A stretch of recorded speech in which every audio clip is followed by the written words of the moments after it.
அனைவருக்கும் வணக்கம். Question number 221. Consider the following statement regarding national emergency. National emergency குறித்து கேட்டிருக்காங்க. இது எதில் சரின்னு கேட்டிருக்காங்க. Approval of parliament is necessary for revocation of a national emergency. ஒரு நேஷனல் எமர்ஜென்சி ரிவோக் பண்ணணும். அதாவது நேஷனல் எமர்ஜென்சி அப்ளை ஆகிருக்குது. ஒரு நாட்டில் ஆல்ரெடி நேஷனல் எமர்ஜென்சியை போட்டாங்க. இப்போ அது திருப்பி ரிமூவ் பண்ணணும் அப்படின்னா அதுக்கு பார்லிமெண்ட்டோட அப்ரூவல் தேவையா அப்படின்னு கேட்குறாங்க. அப்ரூவல் தேவை கிடையாது.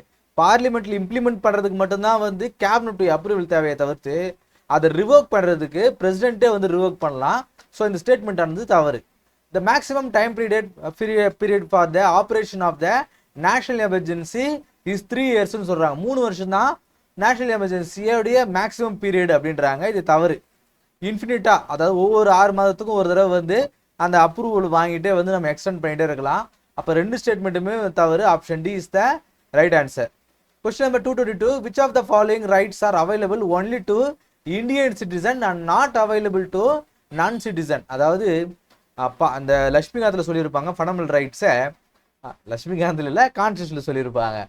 சில ஃபண்டமெண்டல் ரைட்ஸ் ஆனது சிட்டிசன்ஸுக்கு இருக்கும், ஃபாரினர்ஸுக்கு இருக்காதுன்னு சொல்லியிருப்பாங்க. அதை கட்டாயம் படிச்சுக்குங்க. அது ரொம்ப முக்கியமான ஒரு விஷயம்.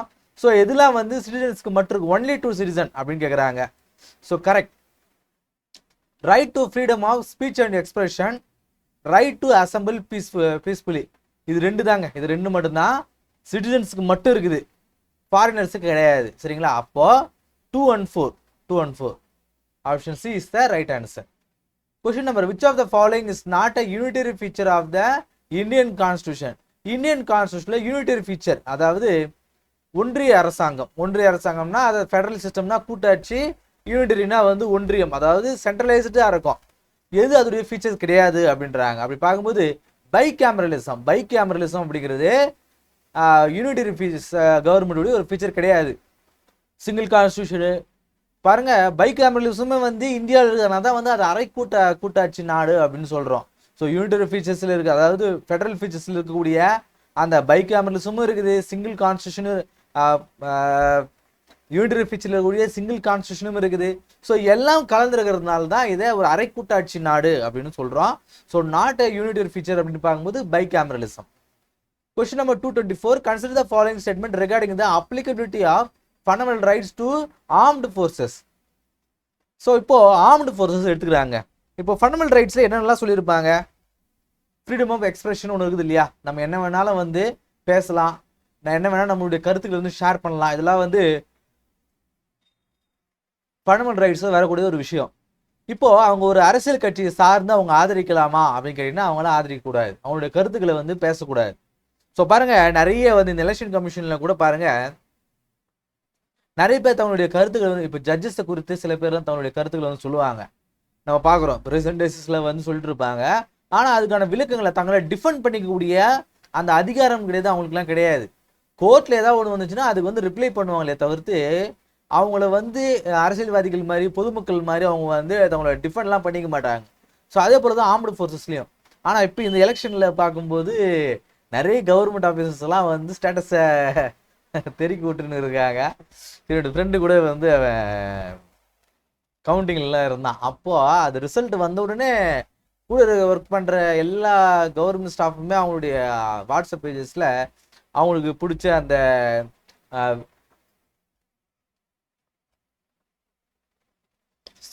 ஆக்சிஜன் லோவாக இருக்குது, ஈவினிங் நம்ம ஆஃப்டர்நூன் டைம் இல்லையா? ஸோ அதனால் ஆக்சிஜன் லோவாக இருக்குது. ஸோ அவங்களுக்கு பிடிச்ச வேட்பாளருடைய ஸ்டேட்டஸை வச்சுட்டு இருக்காங்க, பிஜிஎம்லாம் போட்டு. அப்போ என் ஃப்ரெண்டு சொல்லியிருக்கான், இந்த மாதிரி இது தப்புடா, இந்த மாதிரி வைக்கக்கூடாது, ஒரு கவர்மெண்ட் ஆஃபீஸராக இருந்துட்டு இது மாதிரிலாம் வைக்கக்கூடாதுன்னு. அதெல்லாம் பரவாயில்ல, பார்த்துக்கலாம் அப்படின்றாங்க. ஸோ இந்த எக்ஸாம் எழுதிட்டு இந்த வேலைக்கு போன ஒரு ஆஃபீஸர்ஸ்க்குமே அந்த விஷயம் தெரியல பாருங்க.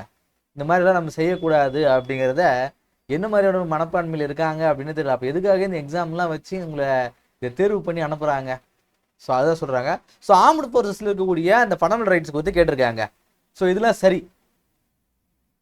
Parliament can both restrict and abrogate the fundamental rights of the members of the armed forces. Armed ஃபோர்ஸில் இருக்கக்கூடிய மெம்பர்ஸுக்கு அவங்க ஃபண்டமெண்டல் ரைட்ஸை ரெஸ்ட்ரிக்ட் பண்ணலாம், இல்லை அப்ரிகேட் பண்ணலாம், நீக்கவும் செய்யலாம். அதுக்கான உரிமை அவங்களுக்கு இருக்குன்றாங்க. இது சரிதான். த expression members of armed forces only includes soldiers and excludes non-combatant employees of the armed ஃபோர்ஸஸ்ன்றாங்க. இப்போ ராணுவத்தில் இருக்கிறாங்க, ஒன்லி சோல்ஜர்ஸ்க்கு மட்டும்தான் இந்த ரெஸ்ட்ரிக்ஷன். அங்கே ஒர்க் பண்ணுற சமையலுக்காருக்கும், அங்கே கார்பெண்டர் நிறைய பேர் உதவி எல்லாம் இருப்பாங்க இல்லையா, அவங்களுக்குலாம் கிடையாது. அவங்களாம் தங்களுடைய கருத்துக்களை சொல்லலாம் ஆடுறாங்க, அப்படிலாம் கிடையாது, எல்லாருக்குமே பொருந்தும். அப்போ இந்த ஸ்டேட்மெண்ட் ஆனது தவறு. அப்படி பார்க்கும்போது option A only one is the right answer. Question number 225 with reference to tenure and service conditions of State Information Commission. State Information Commission குறித்து சர்வீஸ் அண்ட் டென்யூர் பத்தி கேட்டிருக்காங்க. இதெல்லாம் வந்து சரி. They can hold office for term of 5 years or until they attain or age of 65 years சொல்றாங்க. So 5 வருஷம் இருக்கலாம், இல்லைன்னா வந்து 65 வயசு வரைக்கும் அவங்க இருக்கலாம் அப்படின்றாங்க. இந்த ஸ்டேட்மெண்ட் சரிதான். Salaries and allowances payable to and other terms and conditions of service the State Information Commission shall be the same as that of the High Court judge. So இவருடைய அந்த அலோன்ஸ் சேலரி அலோன்ஸ்லாம் இருக்குது இல்லையா, இந்த state information கமிஷனருடைய அந்த salary அப்படிங்கிறது அது வந்து high court ஜட்ஜுடைய அதுக்கு ஈக்குவலாக இருக்குன்றாங்க. அப்படி கிடையாது, சீஃப் செக்ரட்டரியோக்கு ஈக்குவலாக இருக்கும். சரிங்களா? ஸோ அப்போ அப்படி பார்க்கும்போது ஸ்டேட்மெண்ட் ஒன்று மட்டும் தான் சரி. Option A only one is the right answer. Question number 226 with reference to Central Vigilance Commission. Consider the following statement. Central Vigilance Commission குறித்து கேட்டிருக்காங்க. ஸோ இதில் இதெல்லாம் வந்து சரி கிடையாதுன்னு கேட்குறாங்க. இட் இஸ் அ கான்ஸ்டியூஷனல் பாடின்றாங்க. தப்பு. இது வந்து சந்தான கமிட்டியில் தான் வந்து கொண்டு வந்திருப்பாங்க. இது கான்ஸ்டியூஷனல் பாடியும் கிடையாது, ஸ்டாச்சுரி பாடியும் கிடையாது. அது ஒரு கமிட்டியாக உருவாக்கியிருப்பாங்க, ஒரு பாடியாக உருவாக்கியிருப்பாங்க. அதுக்கப்புறம் தான் அதுக்கு வந்து ஸ்டாச்சுரி ஸ்டேட்டஸ் வந்து கிடைச்சிருக்கும், கரப்ஷனுக்காக கொண்டு வந்திருப்பாங்க. அப்போ இந்த ஸ்டேட்மெண்ட் தவறு. Is chairman and members are appointed by president அப்படின்றாங்க. இது கரெக்ட் தான். அப்போ எது சரி கிடையாதுன்னு கேட்குறாங்க. ஒன்று மட்டும் தான். Option A only one is the right answer. Question number 227 Controller and Auditor General of India can perform the audit of accounts of which of the following bodies. இந்த கேட்குறாரு இல்லையா, அவர் எந்தெந்த பாடிஸ் வந்து அக்கௌண்ட் வந்து சரி பார்ப்பாரு கேட்குறாங்க. ஸோ இது பார்க்கும்போது union government ministry correct, ONGC அந்த oil and natural gas corporation இதுவும் பார்ப்பாரு, ஸ்டேட் கோஆபரேட்டிவ் சொசைட்டியை பார்ப்பாருன்னு சொல்கிறாங்க. அதோடைய அக்கௌண்ட்ஸ்லாம் பார்ப்பாரு. இது தவறு. ஸோ அவங்க ஒரு ஆடிட்டர் வச்சுருப்பாங்க, அவங்களாம் சேர்ந்து ஒரு ஆடிட்டர் வச்சுருப்பாங்க. ஸோ அவங்க தான் வந்து ஆடிட் பண்ணவங்களே தவிர்த்து இந்த ஸ்டேட்மெண்ட் தவறு. அப்போது 1-2 option B 1 and 2 only is the right answer. Question number 228 which of the following statement are correct with reference to the writ jurisdiction of Supreme Court and High Court. அதாவது writ petition பார்த்துருப்போம் இல்லையா, இந்த ஹீபியஸ் corpus, செட்டியோராரி, mandamus. So இந்த மாதிரி ரிட்டுலாம் இருக்குது இல்லையா. So இது குறித்து supreme court and high court குறித்து ஒரு 3 ஸ்டேட்மெண்ட் கொடுத்துருக்காங்க. இதில் இதெல்லாம் வந்து சரின்னு கேட்டிருக்காங்க. The Supreme Court can issue writs only for the enforcement of fundamental rights, whereas a High Court can issue writ not only for enforcement of fundamental rights but also for any other purpose. So ஒரு supreme கோர்ட்டில் நம்ம writ petition போடுறோம் அப்படின்னா அது வந்து fundamental டியூட்டிஸ்க்காக, fundamental rights குறித்து மட்டும்தான் நாம் ரிட்டு வந்து அங்கே ஃபைல் பண்ண முடியும். என்னுடைய பேச்சுரிமையானது அங்கே நிராகரிக்கப்பட்டிருக்கு அப்படின்றத பற்றி personal and life and personal liberty வந்து அஃபெக்ட் ஆகிருக்கு, என்னுடைய தனிப்பட்ட சுதந்திரம் வந்து கெடுக்கப்பட்டிருக்கு அப்படின்ற அந்த விஷயங்களுக்காக நம்ம சுப்ரீம் கோர்ட்டில் ரிட் பெட்டிஷன் கொடுக்கலாம். ஸோ இது ஃபண்டமெண்டல் ரைட்ஸ்க்கு மட்டும்தான். ஆனால் சுப்ரீம் கோர்ட்டில் ஃபண்டமெண்டல் ரைட்ஸ் இல்லாமல் வேலை சில காரணங்களுக்காகவும் நாம் ரிட்டு வந்து பயன்படுத்தலாம் அப்படின்னு சொல்கிறாங்க. இந்த ஸ்டேட்மெண்ட் சரிதான்.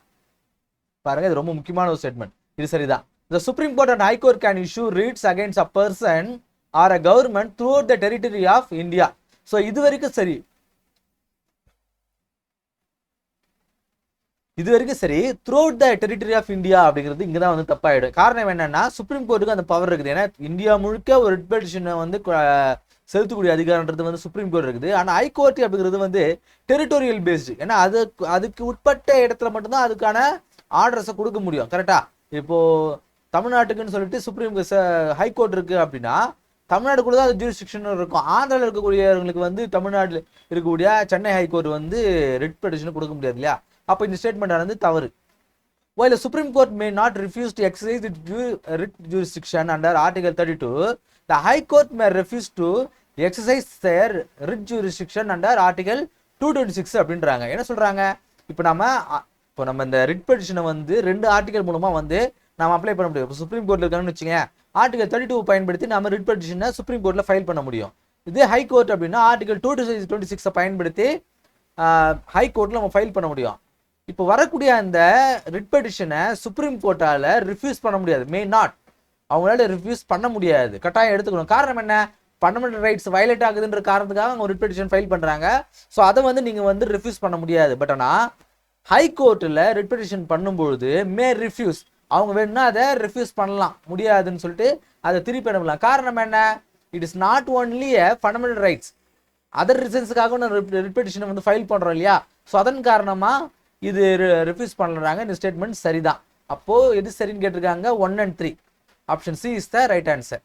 Question number 229. On a particular day, 300 members are present in Lok Sabha at the time of voting. In this scenario, a constitutional amendment bill under Article 368 of the Constitution. அதாவது என்ன சொல்றாங்க, ஒரு பார்லிமெண்ட்ல இருக்கக்கூடிய ஒரு லோக்சபால ஒரு 300 பேர் வந்து பிரசன்ட் ஆகிருக்காங்களாம். இப்போ ஒரு கான்ஸ்டியூஷன் அமெண்ட்மெண்ட் பில்லை வந்து நம்ம பாஸ் பண்ணோம். இந்த சினாரியோவில் கீழக்கூடிய எந்த சுச்சுவேஷன் வந்து எந்த ஸ்டேட்மெண்ட் வந்து கரெக்டாக இருக்கும்ன்றாங்க. இப்போ கான்ஸ்டியூஷன் அமெண்ட்மெண்ட் பில்லுக்கு நமக்கு ஸ்பெஷல் மெஜாரிட்டி தேவை, 2/3 மெஜாரிட்டி நமக்கு தேவை. ஸோ அதை எப்படி பார்க்கும்போது 2/3 மெஜாரிட்டினா என்ன ஆகும்? ஒரு 226 மேலே தான் வந்து வரணும், கரெக்டாக? அப்போ தான் அந்த ஒரு அமெண்ட்மெண்ட் பில்லை நம்ம பாஸ் பண்ண முடியும். ஸோ இது வந்து ஜாயின்ட் சிட்டிங்கும் கிடையாது ஒரு அமெண்ட்மெண்ட் பில்லுக்கு. அப்படின்னு பார்க்கும்போது can be passed with support of 200 members இருக்காங்க. 200 மெம்பர் வந்து ஓகே சொன்னால் பாஸ் பண்ணுறாங்க கிடையாது. காரணம் என்ன? 276 தேவை. அப்போ இந்த ஸ்டேட்மெண்ட் தவறு. cannot passed with the given strength of members present for voting. இந்த 300 பேரை வச்சு பாஸ் பண்ண முடியாதுன்றாங்க. அப்போ இந்த ஸ்டேட்மெண்ட் தவறு.